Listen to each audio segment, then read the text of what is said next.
Dave Brown sat in his living room in a chair. Across from his chair was an empty couch. Between his chair and the couch was a coffee table with 3 glasses of champagne, 1 full, 2 empty. Next to the table was a bottle of the drink in an ice bucket. Anyone watching him as he relaxed at 7:02 p.m. was a little concerned when he spoke clearly. "That's right. I can hear her car in the driveway." But there were no observers. Dave was alone in the room. He continued to sit with a relaxed look when the front door opened. He couldn't be seen from where he was sitting, but he immediately heard his wife's voice. "Where are you, Dave?" "In the living room, Deb."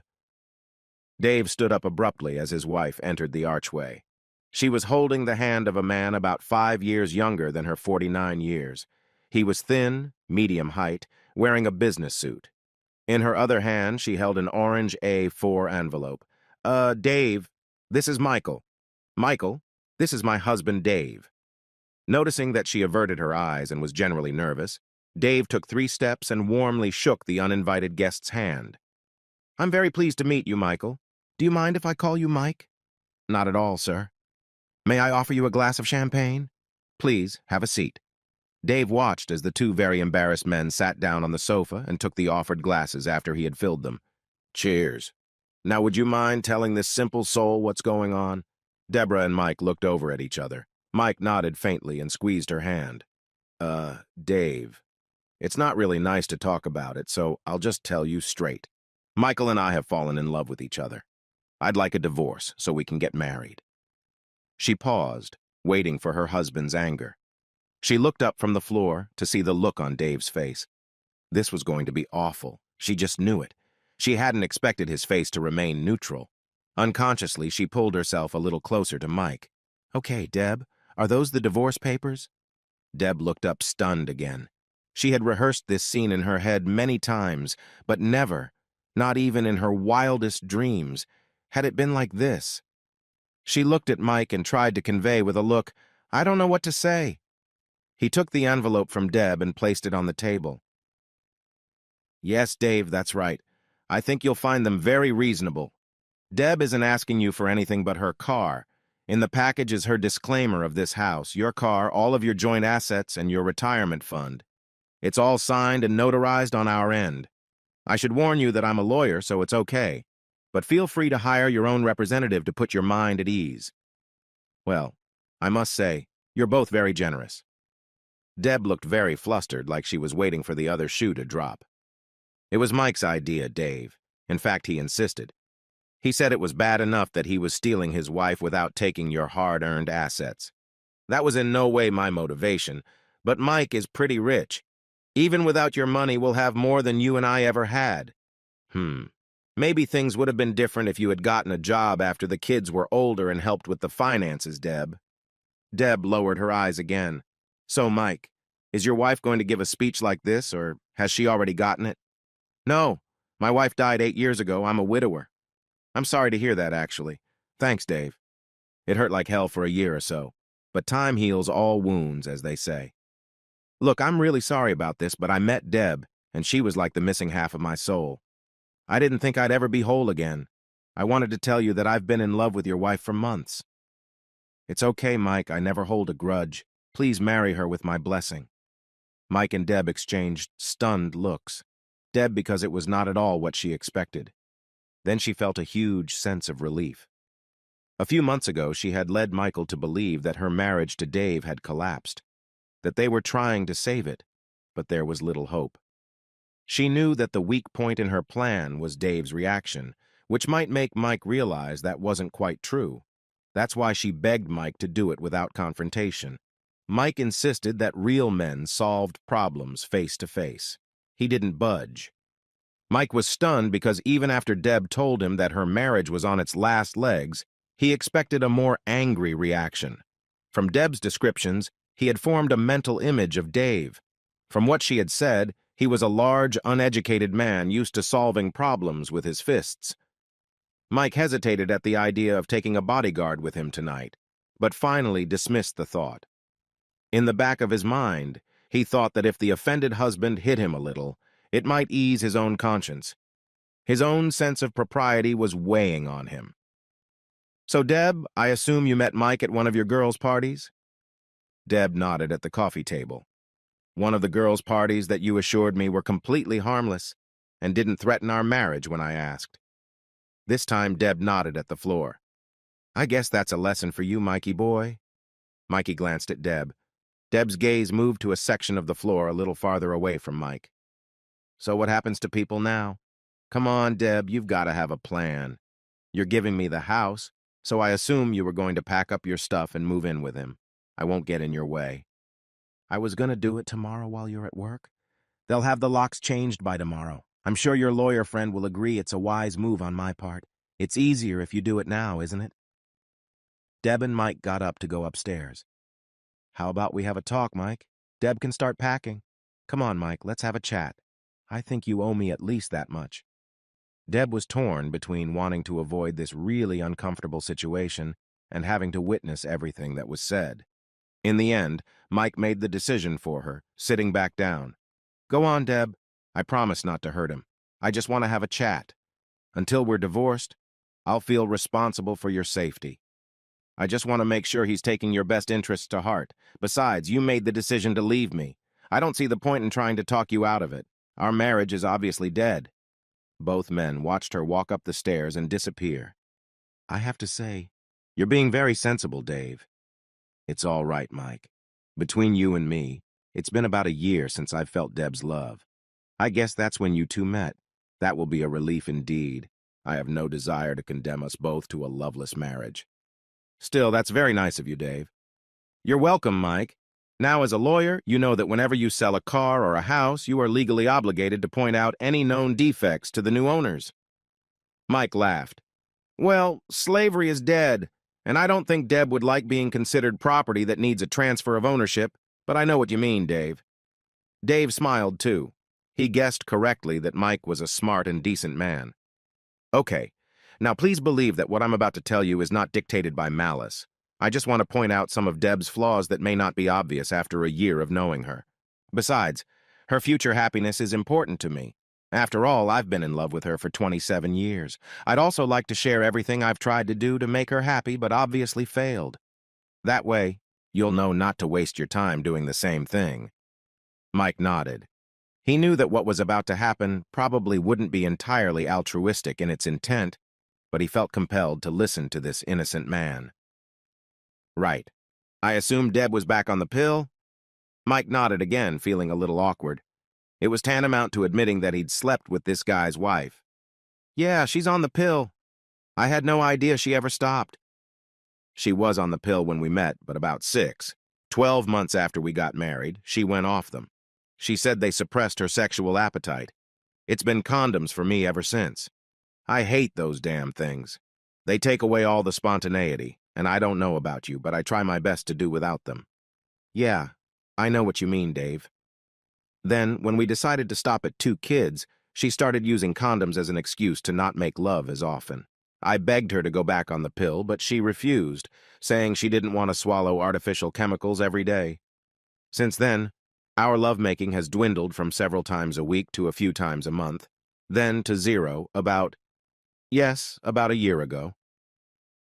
Mike didn't answer anything. He knew that Deb was very careful about what food she ate and opted for chemical-free options whenever possible. Sex with her was still exciting and happened at least 3 times a week, even with the restrictions on their encounters. I know this is very ungentlemanly, Mike, but does she swallow your... Well, you know, Mike found this question very uncomfortable. People of his class didn't talk about such things. He involuntarily averted his eyes. I understand. Yeah. I remember what she was like when Deb and I were dating. Now, please remember that I'm not saying all this with malice aforethought. If I was selling a car that I knew would have to throw a tire out 6 months after I got rid of it, I would have warned you about that too. Deb hasn't swallowed for me since we got married. In fact, I don't think I had a blowjob until about 18 months after we were married, and the doggy style stopped shortly thereafter. We stopped having sex completely until recently. I just got tired of getting knockdowns and stopped asking. Maybe you'd like to write in your journal to keep track of any sudden downfalls every month or so. Dave paused so Mike could add something, but he didn't take the opportunity. Here's another thing I didn't notice until a couple years after we were married. I looked around one day and suddenly realized that almost everything I owned before Deb was gone. The bed, the clothes, the couch, and pictures of old girlfriends, although to be honest, I found them in the attic. I don't know if all women do this, or if it's just Deb, but it was like she wanted to clear the nest of previous female influences. Again, Dave paused, and again Mike was silent. He thought about his new bed and the sheets.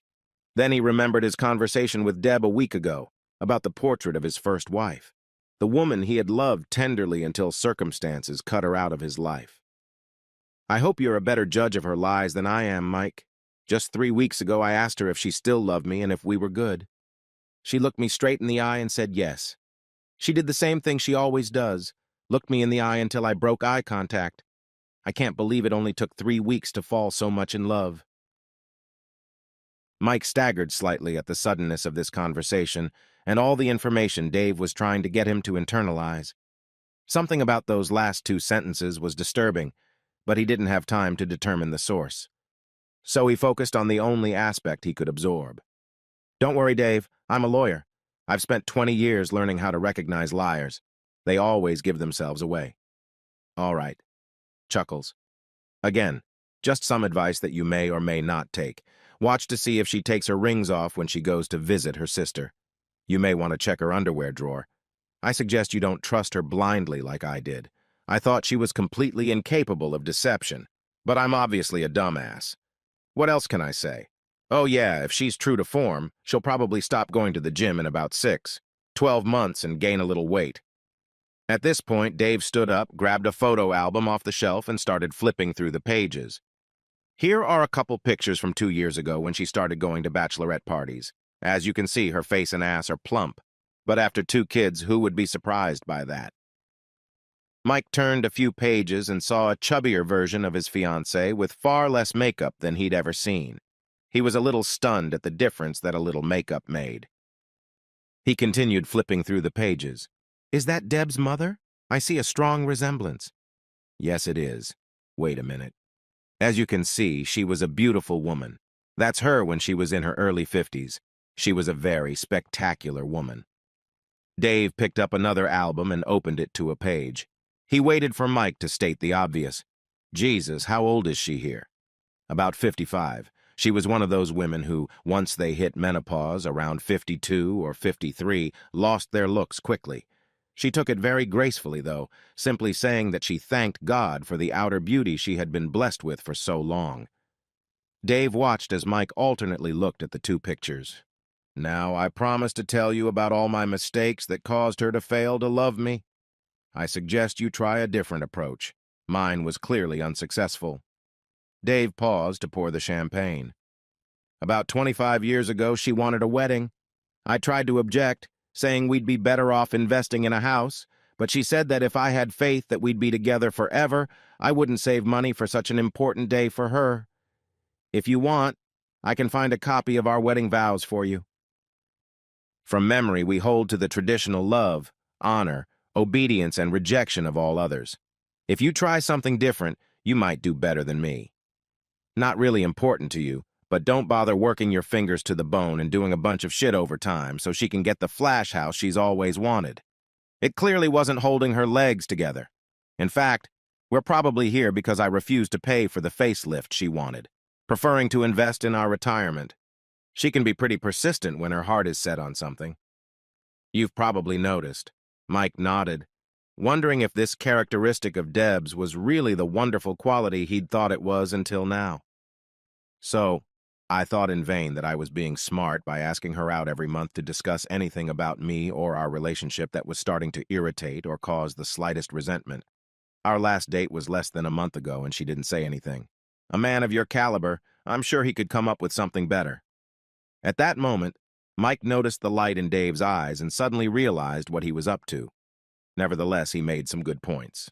The idea that Deb was completely free of guile was very much at odds with some of his own thoughts lately. He was so taken aback by Dave's obvious amusement at the whole scenario that he ignored his internal alarm again.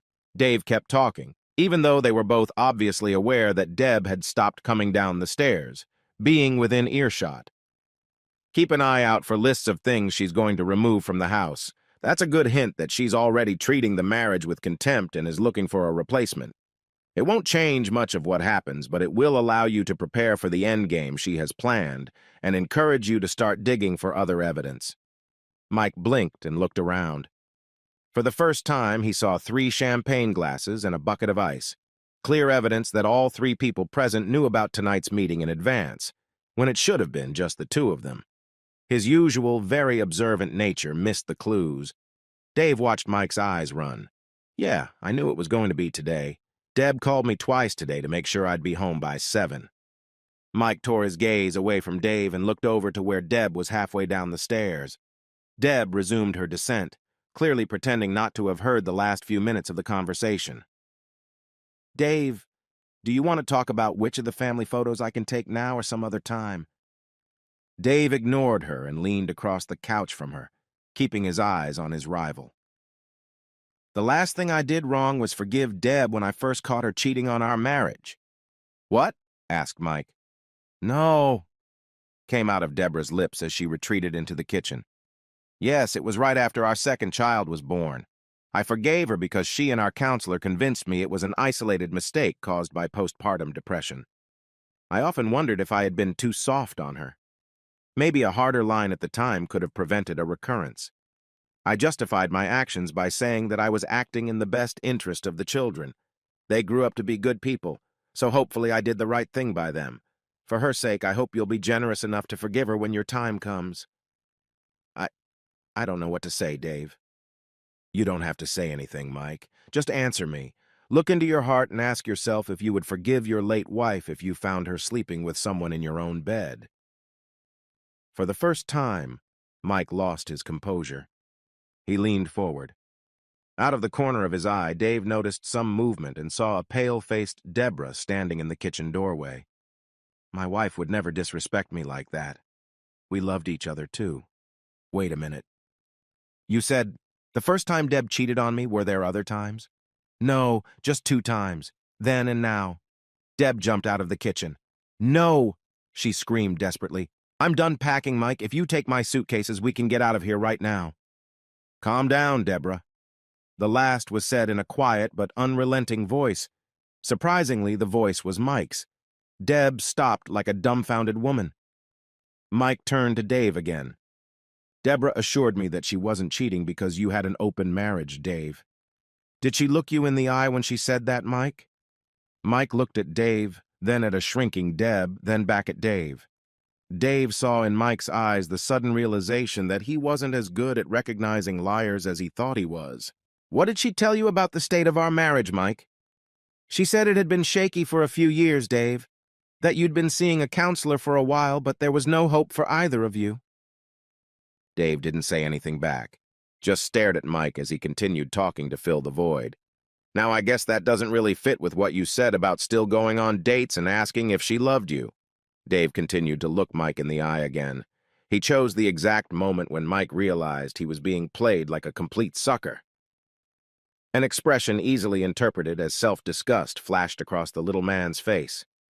Mike turned to the frozen Deborah. You goddamn bitch. You've turned me into the man I despise the most. A man who has other men's wives without their husbands knowing.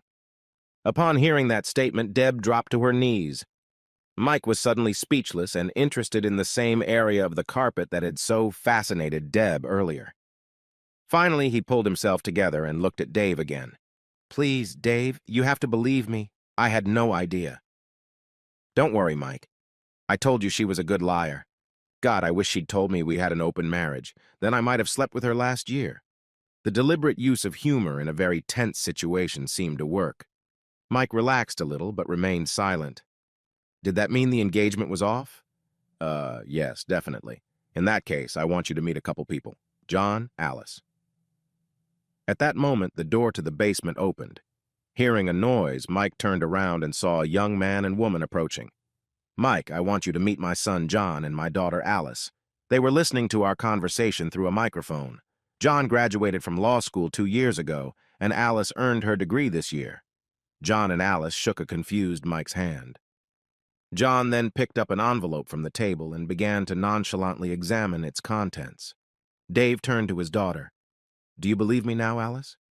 Yes, Dad. There's no doubt she's a cold, conniving schemer. All eyes turned to the moaning. Deb was still on her knees, but now her head was on the floor. Sensing the silence, she lifted her head and was met with 4 accusing stares. She jumped up and ran out the front door. No one made the slightest attempt to stop or follow her. John calmly finished going through the contents of the envelope. Everything seems to be in order, Dad. Good, thank you. Now, who wants a beer? I think I should go. You stay here, little Mikey. There's still some things we need to figure out. Like what? Well, I can forgive you for sleeping with that stupid bitch. Like she's got an open marriage and all. But I have to decide whether to rip your head off and spit in your neck for trying to steal her. Mike looked at the other man, noting that the other man was a head taller and much larger. Then he looked into his eyes and saw a familiar glint. Dave decided to calm down a bit. John is doing what you do, Mike. By now, Mike was no longer surprised that Dave knew so much about him. How's your current job, John? The hours are crap and the pay sucks. Don't you want to come and work with me? Hell yeah. Dave smiled. Then that leaves the issue of supporting my ex-wife until she gets a job. She doesn't have a house or money anymore. With a growing sense of relief, Mike entered the new topic. I'm really sorry, Dave. As soon as she lied to me, she broke the implied contract we had. In the event of a breach of contract, ownership passes to the previous title holder. Yeah, but morally? Don't talk to me about morality. I'm a lawyer. John, do you have a dictionary? I'm a little vague on what it actually means. Everyone laughed. No, seriously, Mike. I think you should look after her until she gets back on her feet. If you play your cards right, you can pretend you're thinking about keeping her and cheer yourself up in bed for a while. No, I can't do that, but I'll make sure she's okay. Not for her, for you. I admire craftsmanship wherever I see it, and tonight I was totally outclassed, wasn't I? Have you ever considered a career in law, Dave? The way you took me off balance, passing off negatives as positives and not giving me time to think, was worthy of the best prosecutor I've ever seen. Dave smiled modestly but didn't say anything back. He loved his job and the people who surrounded him at work. So, 4 beers, then. For the first time ever, Dave looked away, until he was sure that the tears that had accumulated in the corners of his eyes were gone. He would not make eye contact again. By this time, Deborah Brown was already 700 meters away, walking fast and accelerating as if her heels were toast.